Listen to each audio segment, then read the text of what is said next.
Well, we're here at Kichler, and this is Jeff. He's going to tell us everything we need to know about lighting for the kitchen and the bath, so listen up. Jeff, why is lighting so very important to both the kitchen and the bath? Well, you know, it's often said that good lighting can make even a bad design look great. If you have a great design, it will make your home look absolutely fabulous. Kind of like a set, right? Yeah, absolutely. You know? Sure. So tell us about the types of lighting that you're talking about as far as layering, and kind of walk us through. Absolutely. There's a couple of fundamental lighting concepts that I think actually follow through in almost any room. Okay. Basically, you want to have a general layer of light. Some people call it an ambient light layer. That just gives you a nice, even glow of light throughout the space. After that, you apply a layer of task lighting. So those are the things that are going to help you perform the things that you're going to do in that room. If you're reading. Absolutely. Regardless of which room, you're doing something in that room. Okay. And then finally, accent light. That's kind of like the jewelry in the room. A little bit of elegance here, a little bit of interest there, something that's going to help make that space look really, really interesting. That applies to every room. So show us some of the examples that you have in your booth. Absolutely. Kind of walk us through. Let's take a look over here for bathrooms first. Alrighty. In a bathroom, the most important thing you have to do is apply makeup or shave. So the task lighting in that room is adequate lighting around the mirror. Okay. The most important, the best light that you're going to get in a bathroom is light on either side of your face. So if you have only one choice in the bathroom, put a light fixture on both sides of the mirror. If you have a second choice, apply some light across the top.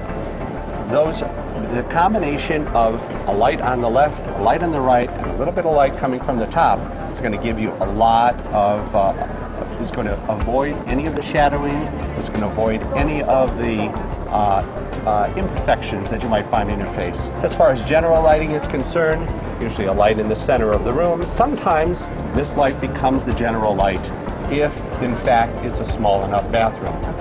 And as far as accents are concerned, an accent is just going to add that little bit of detail, a little bit of excitement to the room. So you might even apply something like this. Yeah, that's beautiful. This really interesting crystal chandelier over a soaking tub, over the spa, just so you can relax. There's no real reason for this. It just makes that space... Jewelry, right? Absolutely. It just makes the space look exciting, look interesting. How about the kitchen? Absolutely. Let's talk about it. The general lighting in a kitchen is typically the recessed units that you find in a kitchen. Surface-mounted units such as these could be used across that side as well as this side. That can be a general lighting. But really in a kitchen, the most important element is the task lighting. So we have a little flip up top here that'll allow you to see what it looks like on the underside of a cabinet. Sure. Under cabinet lighting really becomes the important task lighting. Getting enough or an adequate amount of light on the countertop will help you cut the carrots and not cut your finger. Food prep, right? Food prep. So what you want to try and do is get the task lighting moved as close to the front of the cabinet as possible. Okay.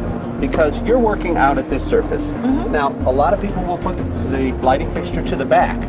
That does do an adequate job of lighting the canister set, but maybe not so good. Exactly. Got to see what you're doing. Bring that light to the forward portion of it. Okay. That's under cabinet lighting. And then finally, that accent lighting. Again, jewelry, a little bit of interest. Things like mini pendants across the island. Little detail lights on the inside of the cabinet, like you find here.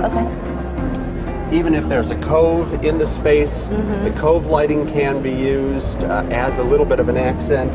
That little toe kick light is just enough to set off the furniture in the room and provide a perfect amount of light for that midnight visit. So obviously the buzz here at the show is energy efficiency. Everybody's concerned about that, about being green. So what is Kichler doing toward that end? Well, let me show you. We have lots of interesting things that are energy efficient, especially our new LED cabinet lighting. That's this product right here. This is all LED product.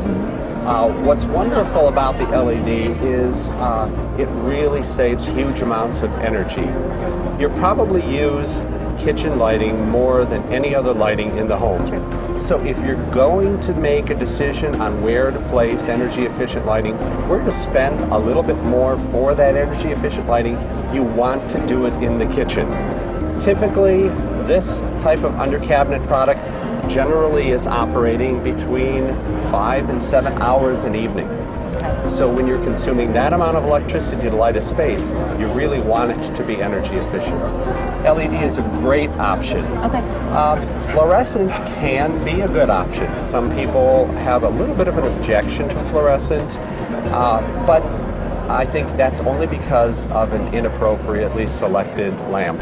That's why you need a good designer. So where can designers find your products? There are plenty of Kichler dealers across the United States, in almost every place.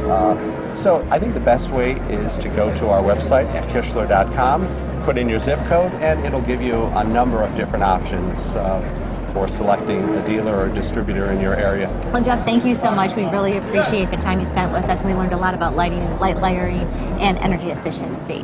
So just as Jeff said, go to Kichler.com if you want some more information for Kichler lighting that defines your style.